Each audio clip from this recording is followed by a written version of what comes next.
What is the Abomination of Desolation? The Abomination of Desolation is a complex prophetic concept central to several biblical passages, notably the Book of Daniel, the Gospels of Matthew and Mark, and the Book of Revelation.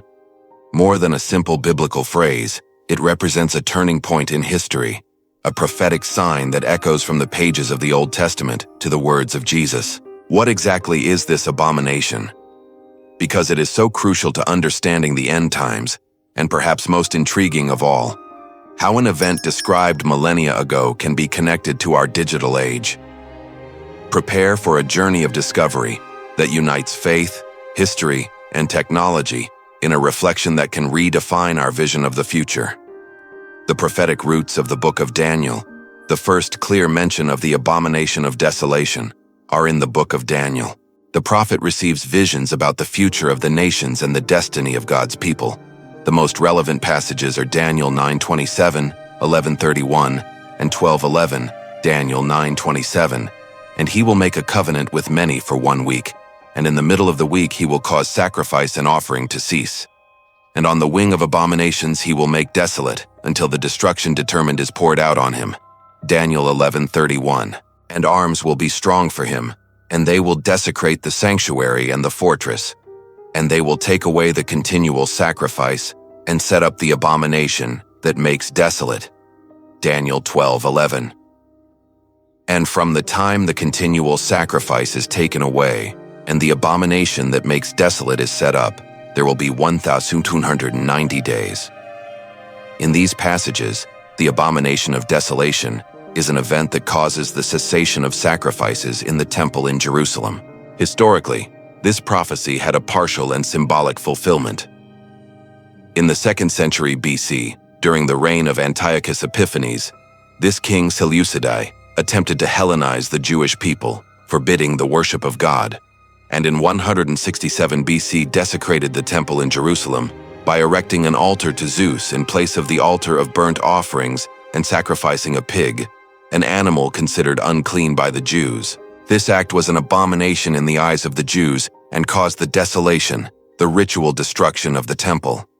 This desecration triggered the Maccabean Revolt, a pivotal event in Jewish history. However, both Jesus and the Apostle Paul indicate that there would be a future and more complete fulfillment of this prophecy. In his famous Olivet Discourse, Jesus directly refers to the Abomination of Desolation, linking it to the end of time. Matthew 24:15-16. Therefore, when you see the Abomination of Desolation, spoken of by Daniel the prophet, standing in the holy place, let the reader understand. Then let those who are in Judea flee to the mountains. Mark 13:14. Now when you see the Abomination of Desolation standing where it ought not, let the reader understand. Then let those who are in Judea flee to the mountains. Jesus' words suggest the future event that would occur in the holy place, the temple in Jerusalem. Jesus is clearly pointing to an event that was yet to come, as the desecration of Antiochus Epiphanes was already history. He also gives a clear warning that when his followers see this sign, they should flee from Jerusalem, as it will be followed by an unprecedented great tribulation. The manifestation of Satan in the temple. The Apostle Paul complements Jesus' vision in 2 Thessalonians 2:3-4, describing what may be the final consummation of the Abomination of Desolation. 2 Thessalonians 2:3-4.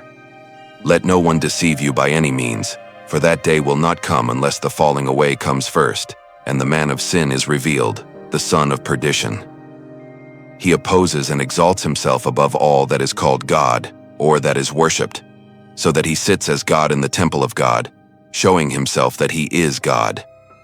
This passage is crucial. Paul identifies the man of sin, the Antichrist, as the central figure who will cause abomination. His action will be to sit in God's temple and proclaim himself to be God. This is the height of human rebellion against the Creator. The Abomination of Desolation, therefore, is not just an act of desecration, but the manifestation of an evil power that demands worship, which belongs only to God.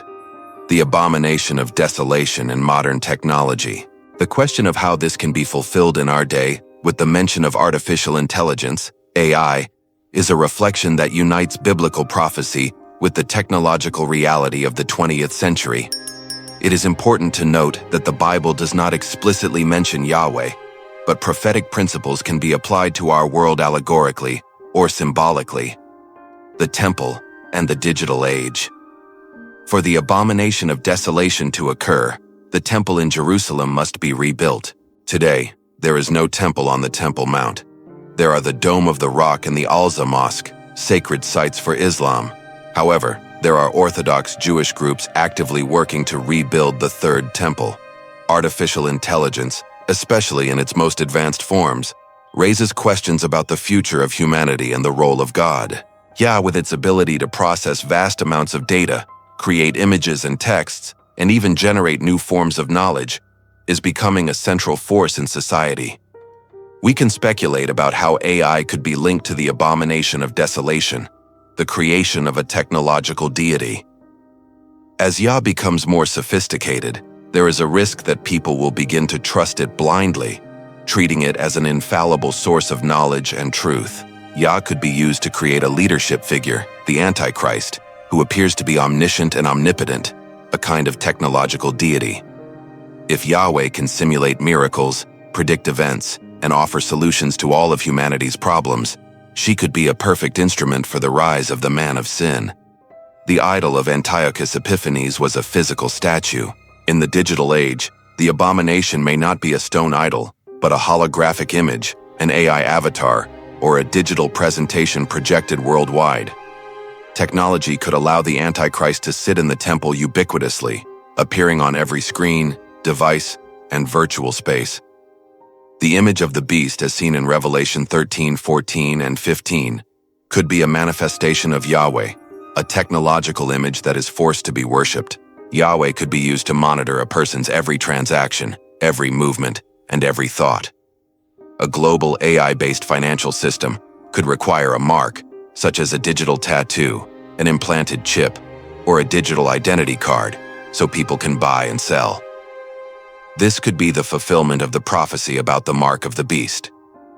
In Revelation 13, Yahweh would become the tool of oppression and total control, punishing those who refuse to submit.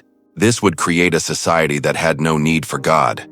If Yahweh could solve all human problems, disease, poverty, and hunger, people might lose their sense of dependence on God.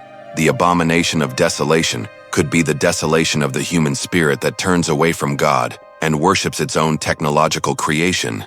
By becoming the center of human life, Yah would be desecrating God's place in people's hearts. In conclusion, the abomination of desolation is a prophetic event with deep roots in the history of the Jewish people, and which points to a future, eschatological fulfillment.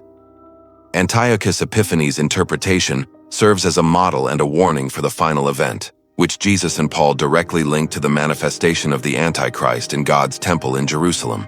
The rebuilding of the temple is a prerequisite for the literal fulfillment of the prophecy, and modern technology, including artificial intelligence, may be the key to its fulfillment. Yah may be the instrument for the rise of a global leader who presents himself as a savior but is actually the man of sin.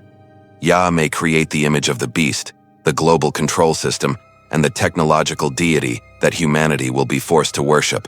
It is important, however, to remain focused on the central message of the prophecy: the need for discernment, loyalty to God in the midst of tribulation, and the hope of Christ's coming. Prophecy is not meant to frighten us, but to prepare us. The abomination of desolation, whether a physical desecration of a temple or a technological desecration of the human spirit, reminds us that true worship belongs to God alone. The abomination of desolation is a sign that the end times are near when this event occurs. Those who love God should remember Jesus' warning: flee to the mountains. This is a call to faith, vigilance, and separation from the world, to take refuge in God, the only source of salvation and hope.